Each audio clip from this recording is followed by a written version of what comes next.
This channel does not promote any violent, harmful, or illegal activities. All content provided by this channel is meant for an educational purpose only. বছর ঘুরলে বিধানসভা নির্বাচন, তার আগে তৃণমূল কংগ্রেসের শীর্ষ নেতারা তারা কিন্তু এক প্রকার উদ্বেগ প্রকাশ করেছেন। কি নিয়ে তাদের উদ্বেগ? তাদের উদ্বেগ দলের নিচুতলার কর্মী সমর্থকদের মধ্যে জনসংযোগের অভাব রয়েছে। এর আগে সৌগত রায় বলেছিলেন, এবার দক্ষিণ দিনাজপুরের কুশমন্ডিতে বিজয়া সম্মেলনের অনুষ্ঠানে জয়প্রকাশ মজুমদার তিনিও কথা বললেন। তিনি বললেন যে দলের সংগঠন আছে, যথেষ্ট কর্মীও রয়েছেন, কিন্তু নিচুতলার কর্মীদের মধ্যে জনসংযোগের অভাব রয়েছে। এক্স্যাক্টলি কি বলেছেন তিনি, তার বক্তব্য শোনাবো।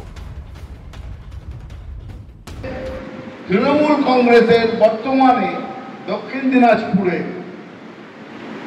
সংগঠন আছে, কিন্তু জনসংযোগ নেই। ভোট আসে কিসে?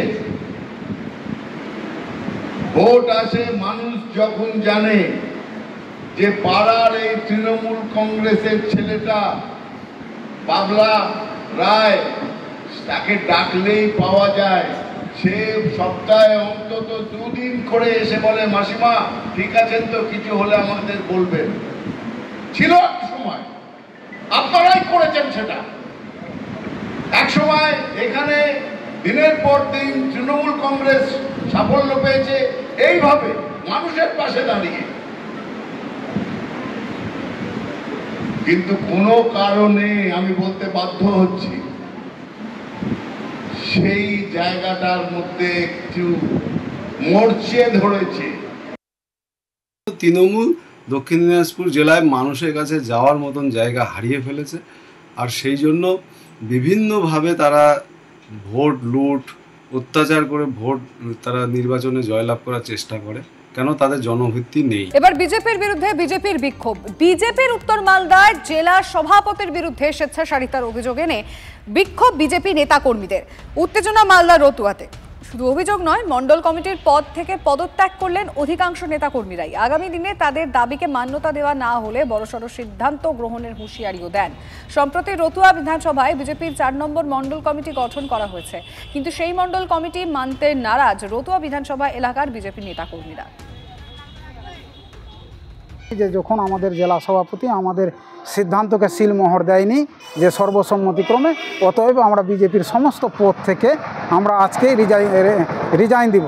অতএব আজকে আমাদের মণ্ডল কমিটি শক্তি কেন্দ্র বুথ সভাপতি যখন সমস্ত কর্মী রিজাইন দিচ্ছে, তো আমি মণ্ডল প্রেসিডেন্ট একা থেকে আমি কি করব? আমিও ওনাদের সঙ্গে সম্মান জানিয়ে আমিও নিজের রিজাইন দিচ্ছি। বিজেপি দল খেটে খাওয়া মানুষের দল নয়। এরা যারা বুঝতে পেরেছেন তাদের সুবুদ্ধি হয়েছে এবং তারা আজকে বিজেপি ছেড়েছে, ঝাঁকে ঝাঁকে মানুষ সেখান থেকে বেরিয়ে আসছেন। আমি তাদেরকে সাধুবাদ জানাচ্ছি, তাদেরকে ধন্যবাদ জানাচ্ছি। এইসব রাজনীতি আমার সাথে করার চেষ্টা করবেন না, কারণ আমি আপনাদের সাথে মিট করি, অনেকে মিটই করেন না, কোয়েশ্চেন তৈরি করে দিয়ে উত্তর দেয়।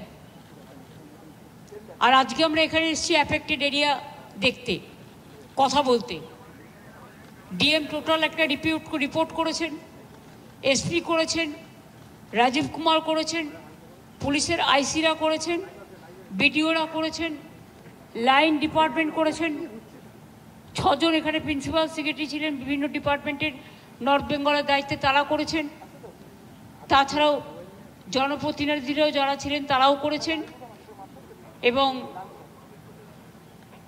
এদের একটা আমি অভিনন্দন জানাই যে ঘটনার জল আসবার আগে এরা ইভাকুয়েট করে দিয়েছিল, ফলে এখানে জীবনহানিটা হয়নি। যে জায়গাগুলো ক্ষতিগ্রস্ত হয়েছে তার ফুল সার্ভে করে ডিএম একটা রিপোর্ট তৈরি করেছে, সিএস এর কাছে যাবে, কোন বাড়ি ক্ষতিগ্রস্ত হয়েছে বা কোথায় কি প্রয়োজন। এগ্রিকালচার ডিপার্টমেন্ট থেকেও শস্য ভাণ্ডার এবং আলু থেকে শুরু করে সব আলু আমরা কিনে নিয়েছি সুফল বাংলায়, যাতে চাষিরা অসুবিধে না পড়ে। তাছাড়া তো যাদের জমি নষ্ট হয়েছে তারা ক্রপ ইন্স্যুরেন্স পাবে, সুতরাং চিন্তা করার কোনো কারণ নেই। এবং আমি একটু এখন বাদবাকি আমি ডিএমকে বলেছি যে ভিডিওটা আপনাদের দিয়ে দিতে, যেটা ওখানে আলোচনা হয়েছে। এবং কিছু মানুষ যারা জীবনের ঝুঁকি নিয়ে কাজ করেছে, খুব নিচু তলার, এবং তারা না থাকলে হয়তো অনেক মানুষ বিপদে পড়তো, তাদের এখানে 8 জনকে পুরস্কৃত করা হলো। এবং সব জায়গাতেই এইভাবে করা হবে। আর বাদবাকি রিলিফ ওয়ার্ক চলছে, কনস্ট্রাকশনের কাজ চলছে। আমি একটু সুহাসিনী গ্রামের ওদিকে যাচ্ছি, জাস্ট একটু দেখে নিতে। কালকে আপনাদের সাথে আমার দেখা হবে নাগরাকাটায়। সুহাসিনী গ্রামে যেতে চাইলে যেতে পারেন, কিন্তু হুড়োহুড়ি করবেন না, তার কারণ এমনিতেই ক্ষতিগ্রস্ত এলাকা। তারপরে এতগুলো নিয়ে যদি আপনারা যান তাহলে প্রবলেম হয়ে যায়।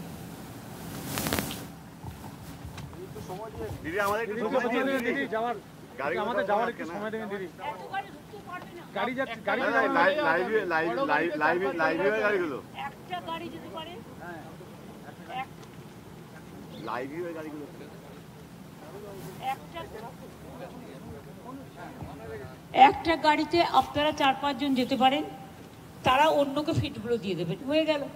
কারণ ওই ভাঙা রাস্তা নদীর মধ্যে এতে মানুষের কিন্তু ক্ষোভ বাড়ে, এটা করবার চেষ্টা করবেন না।